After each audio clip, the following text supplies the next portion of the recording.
नमस्कार। पिछले दिनों सुप्रीम कोर्ट के एक फैसले से देश के करोड़ों bachelor of education that is BEd के छात्रों को ऐसा लग रहा है कि मेरे साथ नाइंसाफ़ी हुई है, मेरे साथ धोखा हुआ है और मेरे साथ इनजस्टिस हो रहा है। दरअसल फैसला यह था कि सुप्रीम कोर्ट ने राजस्थान हाई कोर्ट के उस फैसले को बरकरार रखते हुए यह कहा कि अब जितने भी bachelor of education that is BEd के छात्र हैं वह 1 to 5 यानी प्राइमरी टीचर बनने की एलिजिबिलिटी नहीं रखते हैं। अर्थात अब बीएड के हुए छात्र 1 to 5 के प्राइमरी टीचर नहीं बन सकते हैं। तो इसी एक फैसले के बाद से देश के करोड़ों छात्र निराश हैं, हताश हैं।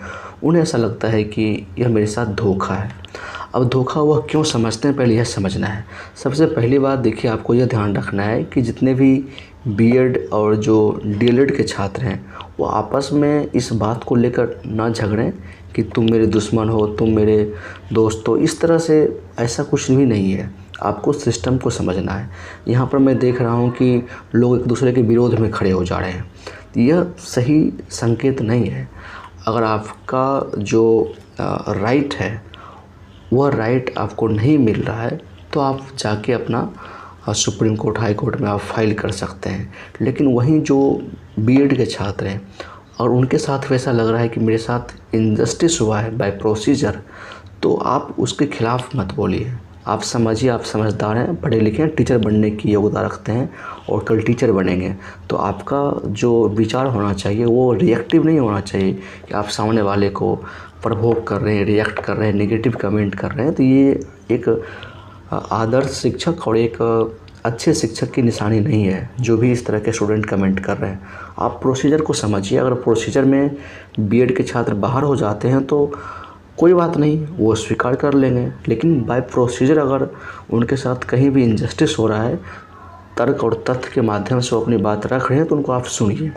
देखिए, सबसे पहली बात ये समझिए कि 2018 से पहले होता यह था कि डीएलएड जो करते थे वही छात्र 1 to 5 के प्राइमरी टीचर बनते थे। लेकिन खुद एनसीटी जो कि national council of teacher education है, ये गवर्नमेंट ऑफ इंडिया के तहत एक स्टैट्यूटरी बॉडी है, तो इन्होंने खुद कहा कि 1 to 5 में अब बीएड के छात्र भी आकर टीचिंग कर सकते हैं। तो बेसिक सा सवाल यह है कि 1 to 5 का जब आपने अलाउ कर दिया तो 2018 में जब आपने अलाउ किया तो 18 से लेकर 22 तक में जो 2 बैच के स्टूडेंट ने बीएड किया है, तो वहाँ पर उनके साथ धोखा, ऐसा लग रहा है कि मेरे साथ धोखा हुआ है कि अब मुझे बाहर कर दिया गया है। तो बेसिक सा सवाल यही है कि जो उन्होंने आपकी नोटिफिकेशन के आधार पर ही बीएड किया था तो उनकी क्या गलती है। मान लीजिए आप ऐसा तो लॉजिक दे रहे हैं कि नहीं, पहले तो 6 to 8 का ही एलिजिबल था बीएड, तो ठीक है वो पहले था ना, बट 1 to 5 जब आपने एलिजिबल किया है तो यहाँ पे मेरा तर्क ये है और ये तर्क संवैधानिक है कि आपने मेरे फ्रीडम ऑफ चॉइस का कहीं ना कहीं उल्लंघन किया है। कि अगर मान लीजिए मुझे सिर्फ डीएलएड करना होता, अगर बीएड का ऑप्शन वहाँ पे नहीं होता, तो कुछ छात्र ऐसे होते जो बीएड को ऑप्ट नहीं करते क्योंकि 1 to 5 में वैकेंसी ज़्यादा आती है तो वो डीएलएड कर लेते। तो यहाँ पर जो फ्रीडम ऑफ चॉइस है उसका आपने वायलेशन किया है, उसका आपने उल्लंघन किया और यहीं पे इनजस्टिस होता है। सुप्रीम कोर्ट में यह आर्गूमेंट मुझे लगता है रखना चाहिए और रखा जाना चाहिए। क्योंकि मान लीजिए मुझे अगर बीएड नहीं करना है, मेरे पास चॉइस है कि डीएलएड करने के बाद 1 to 5 के टीचर बन सकते हैं, तो फिर मैं बीएड नहीं करता ना। लेकिन आपने मुझे वो विवश किया अपने नोटिफिकेशन के तहत कि आप कुछ भी कर सकते हैं। तो ये बेसिक सा सवाल है कि इसमें स्टूडेंट की क्या गलती है। उसके जो पैसे बर्बाद हुए, उसके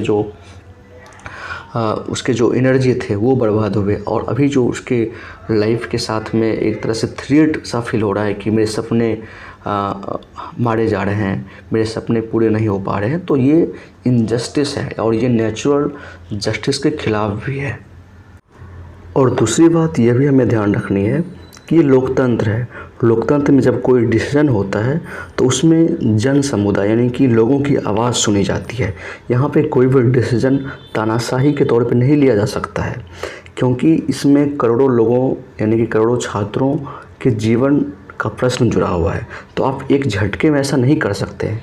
मुझे लगता है सुप्रीम कोर्ट में जो राजस्थान हाई कोर्ट का जो आर्गूमेंट था उसके अकॉर्डिंग उन्होंने फैसला सही दिया है। यानी कि राजस्थान हाई कोर्ट का जो फैसला था कि उस समय का जो आर्गूमेंट था कि इसको इससे बाहर किया जाए, लेकिन जब हम फिर से उसको रिव्यू कर सकते हैं तो उसके अकॉर्डिंग अपना जो होता आर्गूमेंट जब रखते हैं हमें, तो हमें यह बात ध्यान रखनी चाहिए कि लोकतंत्र में चाहे सुप्रीम कोर्ट हो या सरकार की बात हो, जब लार्जर समुदाय के यानी कि बहुत एक लार्ज पॉपुलेशन के जीवन के प्रश्न से जुड़ा हुआ सवाल होता है तो उस पर सुप्रीम कोर्ट भी रिव्यू करती है प्राथमिक तौर पे। यानी कि प्राइमी फेसिया वो तो डिसीजन सही है क्योंकि उन्होंने जो अपना आर्गूमेंट दिया है उसके आधार पे उनका कहना है कि 1 to 5 में जो बच्चों की नीड होती है उसके लिए DELED वाले ही बेहतर होते हैं। यानी कि उनके पास जो क्वालिफ़िकेशन है, जो स्किल है,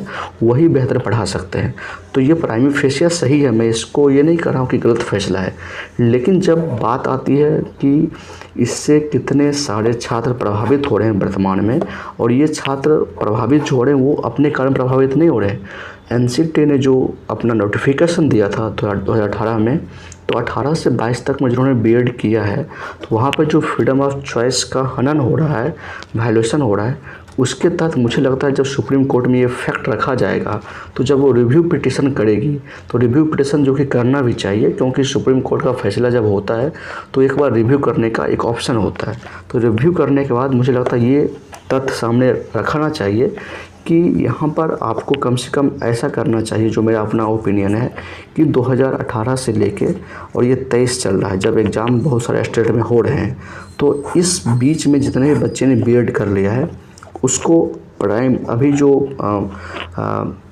वैकेंसी चल रही है, यानी कि जिस स्टेट में वैकेंसी चल रही है उसको क्लियर कर दिया जाए और उसे स्पेशल एजुकेशन के तहत, चाहे आप उसको ब्रिज कोर्स का नाम दें, कुछ भी नाम दें, उसको आप ट्रेंड कीजिए अलग से, चाहे उस 6 महीने की ज़रूरत पड़े या 1 साल की ज़रूरत पड़े, तो आप ऐसा कर सकते हैं।